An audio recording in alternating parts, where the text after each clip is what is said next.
Welcome back, everyone. Today I'm excited to show you an original fly. This is a pattern that I came up with years ago. It is a killer nymph pattern. I have a row of these in my fly box right next to my hare's ears and prince nymphs. So if you enjoy nymph fishing, check this out. It's a realistic pattern which uses few materials, and the materials it is using are pretty common. You might even have them lying around. So let's get started, and I'll show you how to tie it. I'm going to start with a clinkhammer style hook in the vise. I'm going to use a size 10 here. I'm using a Daiichi, but you can use any brand you'd like. I often use these Flaggington hooks from Germany. I'm going to start some 70 denier black UTC thread at the hook eye. Snip off the tag. And I'm going to work my way well down the bend here.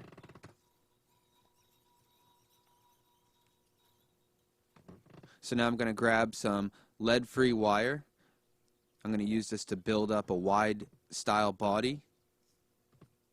I've got mine on a bobbin here. I have a poor quality bobbin that always breaks my thread off, so I just use it for lead-free wire.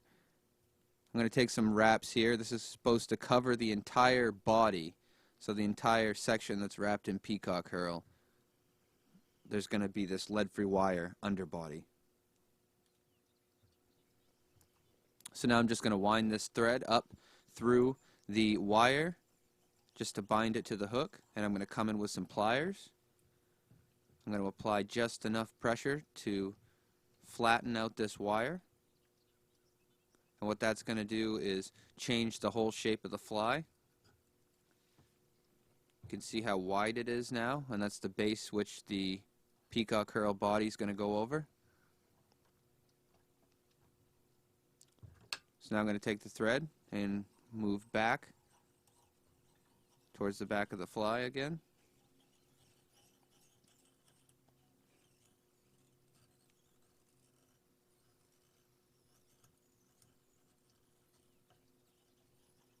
And I'm just going to go back and forth a few times here just to bind that down securely.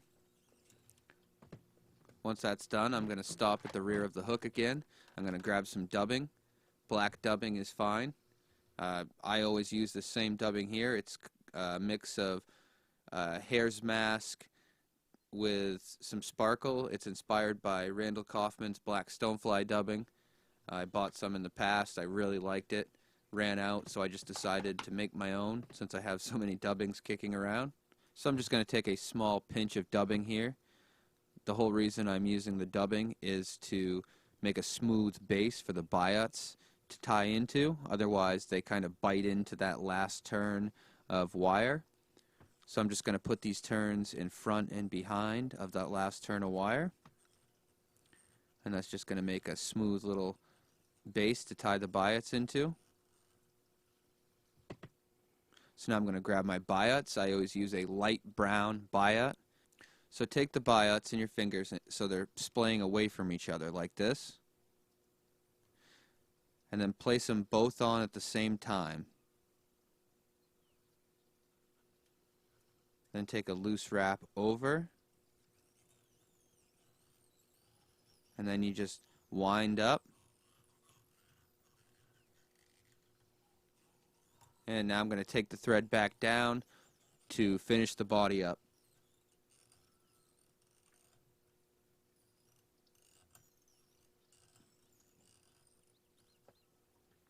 And I'll give you guys a look at it here.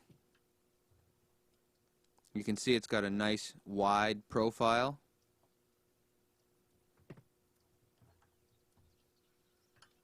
Next I'm just going to grab some copper wire. You can use extra small, small, medium, doesn't matter, whatever you have really. I'm using medium here. Just going to tie this in at the back. And when I get right here to where the wire stops, I'm going to put a few extra turns in to just kind of build up a little ramp, so that makes our next step a little easier. Alright, back down to the butt here. Alright, so now I'm going to grab some peacock herl. I often use natural or dyed black. I'm going to use some dyed black today. You can hardly tell the difference. It's just more of a purple hue than anything. So I'm going to grab one of these and grab about 4 or 5 strands of peacock herl here and rip them off. I'm just going to snip off that white stem and tie it in like this so that the butt end is facing the hook eye, but you don't want too long of a tag because you're going to need to wrap this up the entire body. You want to make sure you have enough peacock herl. So I'm just going to continue to advance my thread all the way up and out of the way. So now I'm going to grab the clump of peacock herl,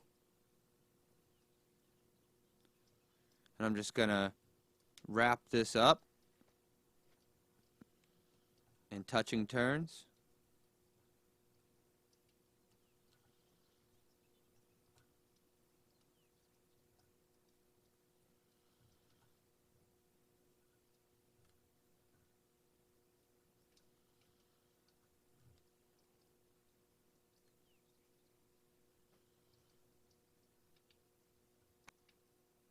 Be careful not to lose any.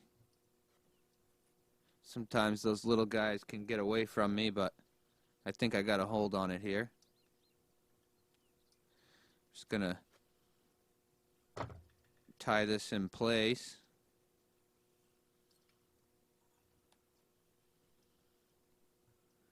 Snip off that extra.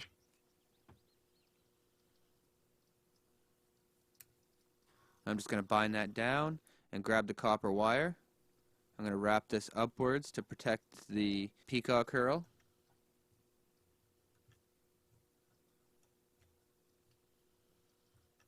And tie this off.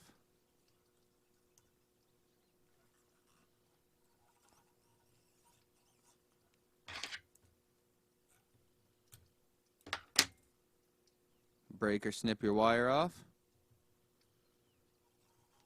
Now I'm going to take the thread backwards to where the peacock herl starts.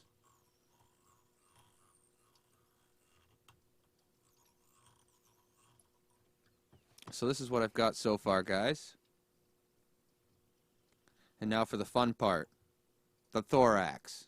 Alright, here I'm going to grab some black deer body hair. This is deer body hair.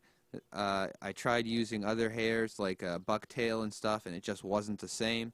It didn't have the same, I don't know, malleability or playability, something. It just wasn't the same. So you got to have the deer body hair. I'll link to it below in the description so you guys can just take a look at it and see exactly what I'm talking about. So I'm going to snip off a clump as close to the base as possible here to try to preserve the length. And now I'm just going to take and pull out the short fuzzy hairs here. I just want the long hairs. So just pull those out.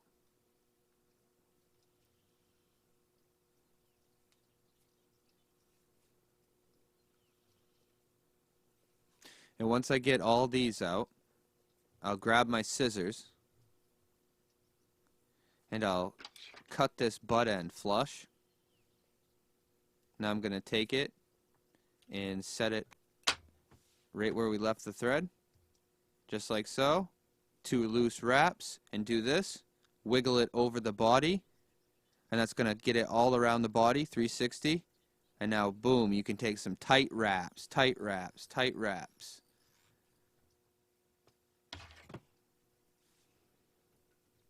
Cut this giant clump of hair. Doesn't have to be perfect at all, guys. This is all going to be covered up. It's just easier to work with if you can get some of this out of the way. Don't snip your thread right here.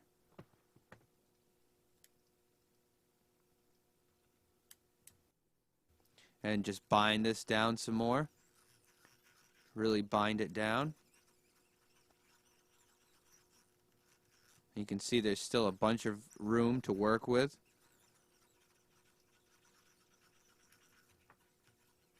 It's also essential to build your bodies the correct size so that you have this room to work with. Alright, I'm going to move my thread halfway from where the deer hair starts in the hook eye. See where it is? Right in the middle. That's where I want it to be. Now I'm going to pull all this hair forward like so.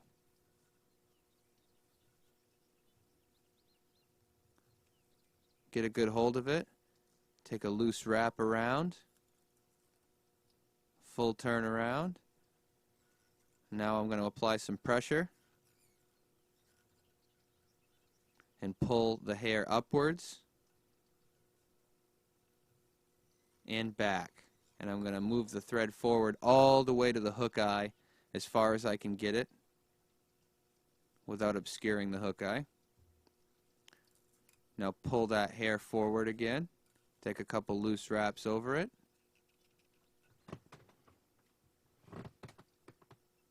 So you should have two bulbous looking sections here.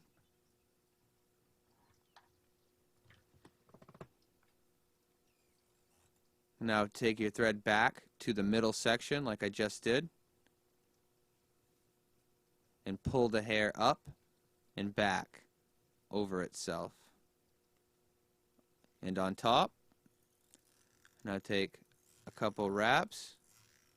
Try to keep it in line with that middle hump.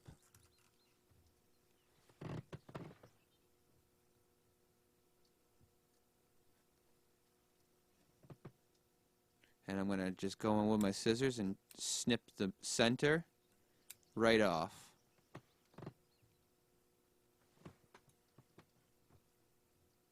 Pull down both sides because I'm going to keep these legs and snip the center again. Alright, this thing's looking a little crazy, but bear with me here. I'm just going to grab all the hair here that's hanging loose and I'm going to pull it back to where the biots begin, and I'm just going to snip it to that length. Now pull down on each clump of legs.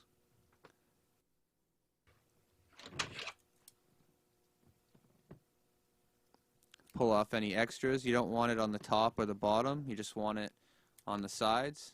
There you go, you guys can kind of see the profile now that I'm going for.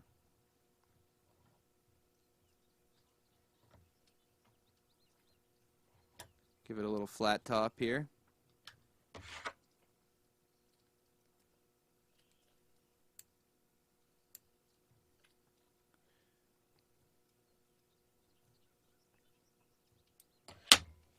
Alright, so now I'm going to move on to the next step. I'm going to grab the goose biots again, the light brown goose biot. I'm going to snip off two, and these are going to be the antenna,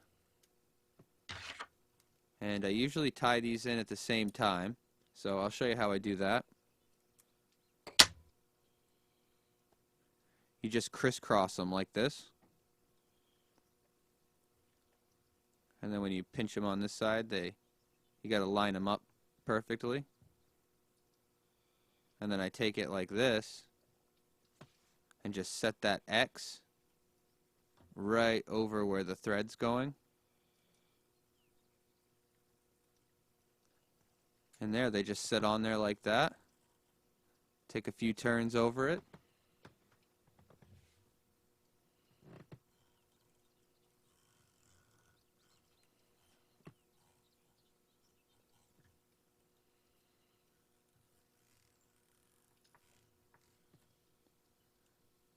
Now I'll grab my scissors and snip the biots, but I always leave them fairly long, like so. I feel this imitates like a wing casing or something, just adds to the buggy profile of this fly. Alright, so I'm going to go ahead and whip finish. I'm done putting materials on. There is one more step to this though.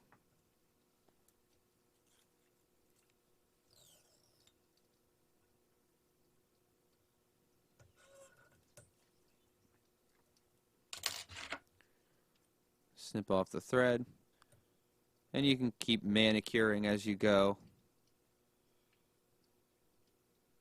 I'm just going to grab some Sally Hansen's Surprise and I'm just going to put this on the thorax, on the head and the thorax, not on the deer hair legs. Just on this thorax.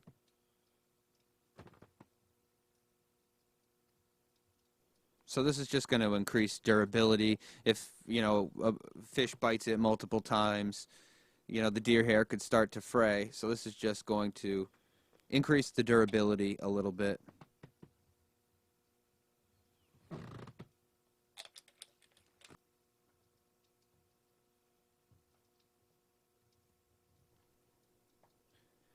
And I actually forgot to trim the underside here.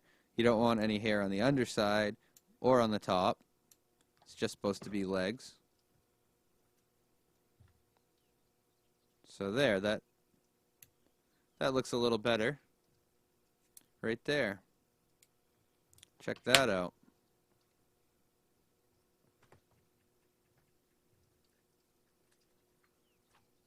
So that is the finished stonefly nymph. I have caught trout, salmon, bass, so many countless species. Sent this fly out west to a friend of mine who catches cutthroat with it all the time. It's a killer pattern, guys. If you guys catch other species of fish with this, let me know. I'd really be happy to hear about it. This is how it will look when it dries. You know, it'll still have a little bit of shine to it from the Sally Hansons. You can tie them up huge like this. I mean, that is the whole point, for it to be a bigger fly in your fly box. This is a little excessive, but maybe you guys might be interested in the origins of this fly. This was the original inspiration. I was trying to tie up an early black stone that I saw on the river in my local waters, and I came up with this, and it really didn't catch much fish. And then I was reading that big fish like big flies, and I just kind of adapted to this pattern, the Stoneant, and it started catching fish like crazy, and the rest is history. So that's it, guys. Thanks again for watching. I hope you enjoyed the video. I hope you tie some of these up. Please like, comment, subscribe. You guys know the deal. If you learned something, consider donating to my Patreon. If you're interested in the materials I used in this video, I put them down below in the description box. Catch you next time.